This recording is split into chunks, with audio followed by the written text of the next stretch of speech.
in survival issues rather than childcare. Or perhaps one day I'll become a member of the Bruderhof communities, demonstrating an alternative way of life as a more complete answer for those seeking peace. Whatever my personal destiny, I know that peace has a price, and also that it is well worth fighting for.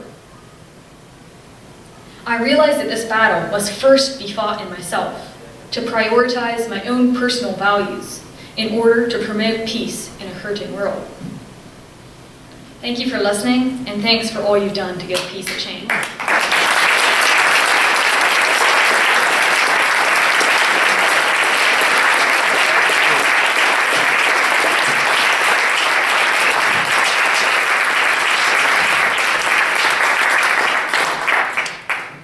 Thank you, Samantha. Let us once again take a deep breath and take in all of this sharing.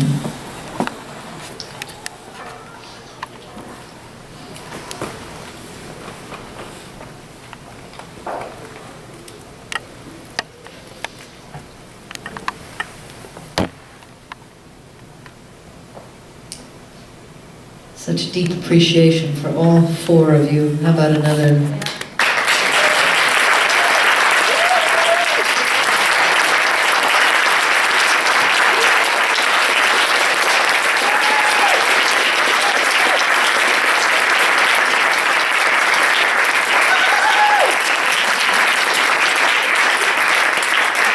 Okay, now you're making it hard for me to talk.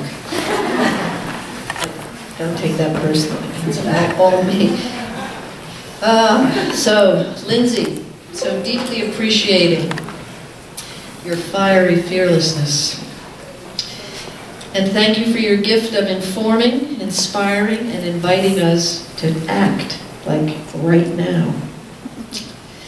Kasey, thank you for inspiring us with your words, with your actions. More than that, your very presence. And you're truly a solutionary. Izabelle, your daring is unmatched. Thank you for naming what's not working for all of us.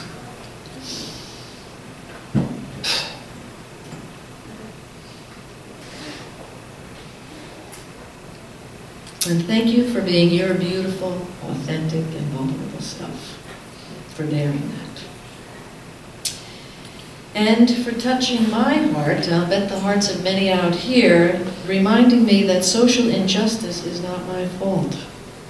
That's a big one. Samantha, thank you for your perspective for what it takes to create and sustain peace. Love our neighbor as ourselves. Take care of one another. Meet the needs of all. It sounds like a simple formula. The fact that you are living it in community. The only thing I would disagree with is that you are not a solutionary. And I love this rule of conduct, law of love. That's goodwill, right? Love in action. So I'm going to invite the four of you, if you would like to share anything with one another or something else, having heard one another speak, that you would like to say before we open it up for comments, questions. If there's anything any of you would like to share.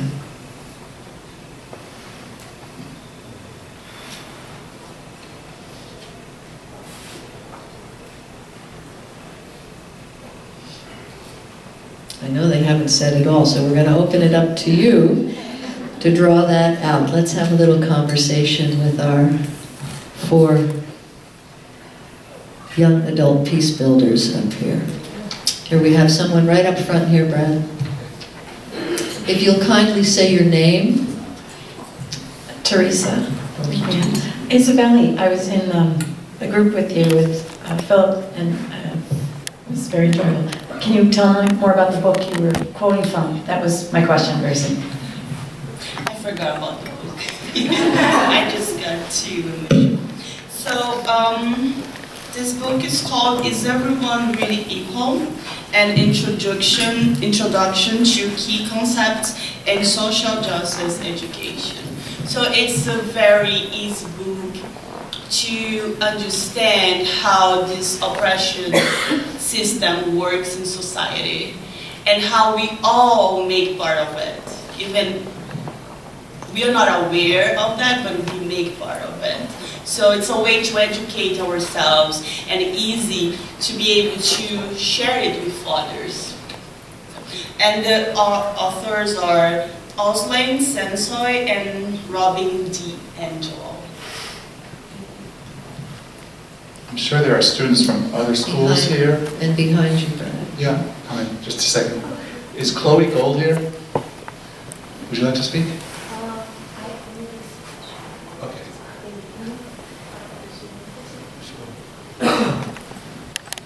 I just want to say wow to all of you.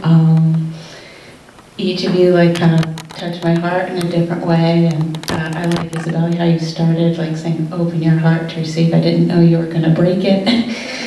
Break my heart.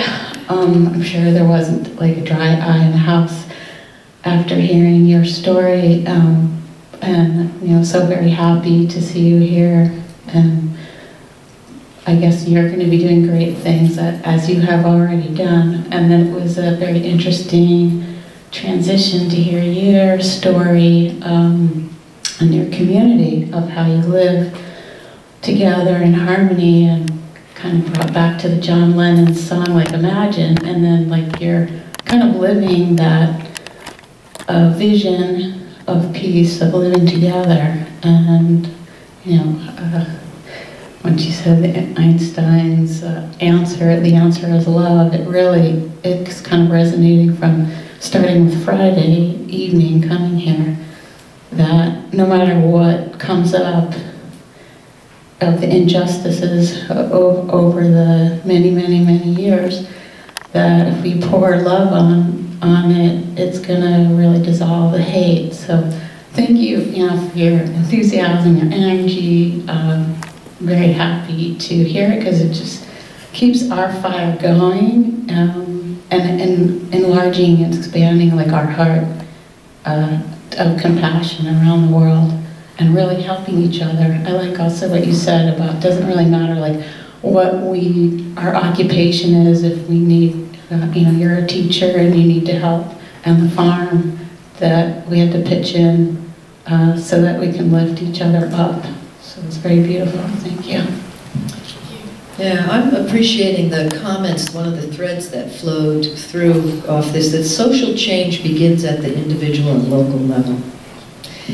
And you all said that in your own way. And I want to address for a moment the SDGs, the Sustainable Development Goals. The first time that all countries have come together and said yes to something that we've heard this spoken of a couple of times this week, and powerfully on this panel. So I would address this to all four of you, but perhaps Lindsey, you kick this off, because we get this question a lot. Is it realistic to think that by 2030 no one would be left behind?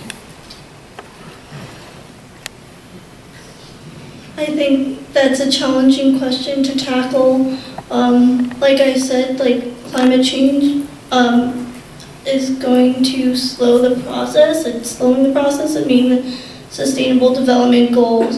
And with climate change especially, we have to make sure no one is left behind. So if we make an effort towards that, I think it might be possible.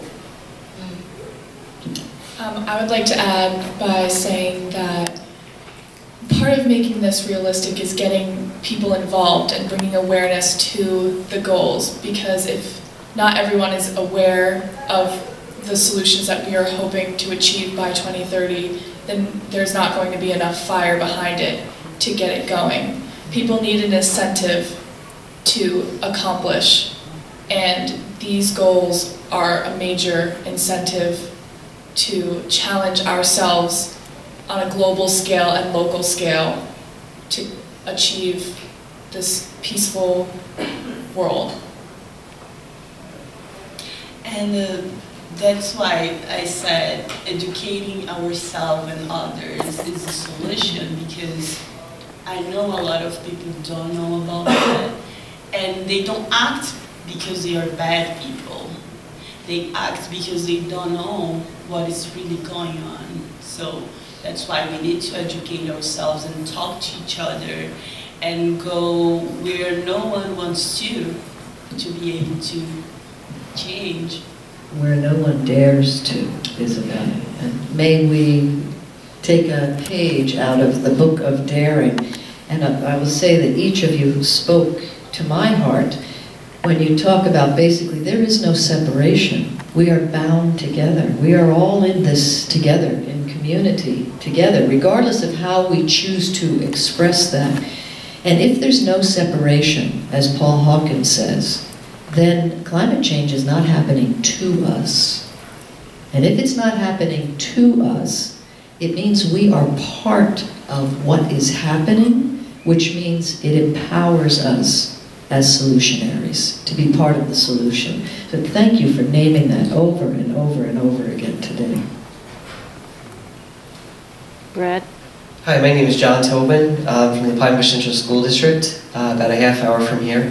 Thank you to all the panelists, but especially to Rondout. We have a Human Rights Academy in Pine Bush over the summer. It's a 4-day academy, so it was very inspiring to hear from you, from places we can go to. We're a middle school academy, so to see an academy that goes throughout the whole year and at the high school level is very inspiring, so thank you.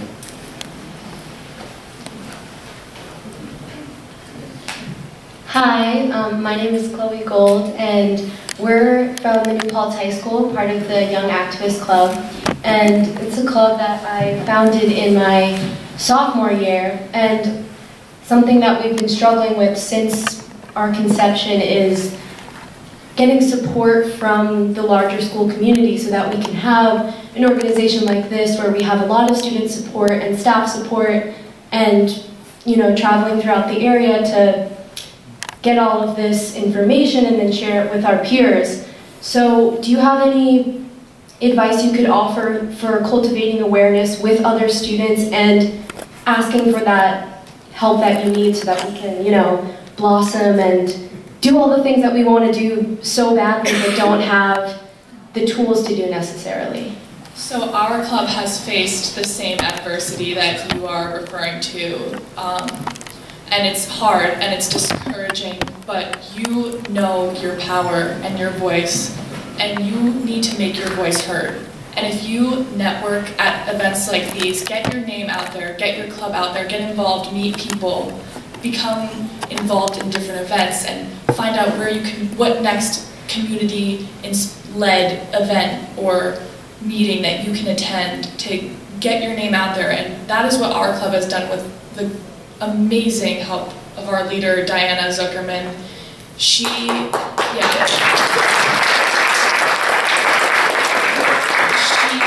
Every day, we come into her classroom and she welcomes us with an open arm, and she's always talking about what we can do next to help our community.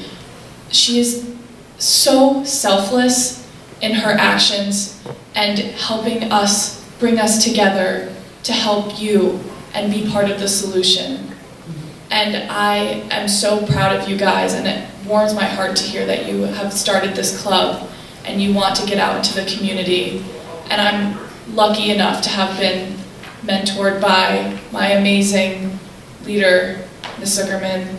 And my advice to you is put your club out there, go to events, and make your voice heard, because you are important, as well as your whole club. I have an idea, Chloe. You've got a lot of people in this room who work for Mohonk or with Mohonk Consultations and Mohonk Mountain House. Just like you started a club, you might dare to pitch an idea, talk it over at Mohonk around this idea of young adult involvement as solutionaries through the education system, and have a talk it over at Mohonk.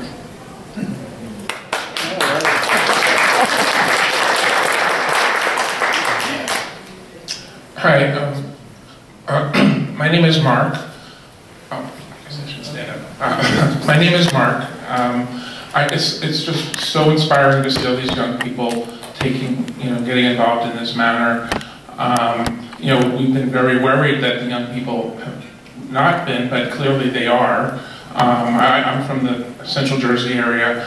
A few weeks ago, I went to a conference, the Students for Zero Waste Conference, and it was their 6th annual conference. It was held at the University of Pennsylvania in Philadelphia.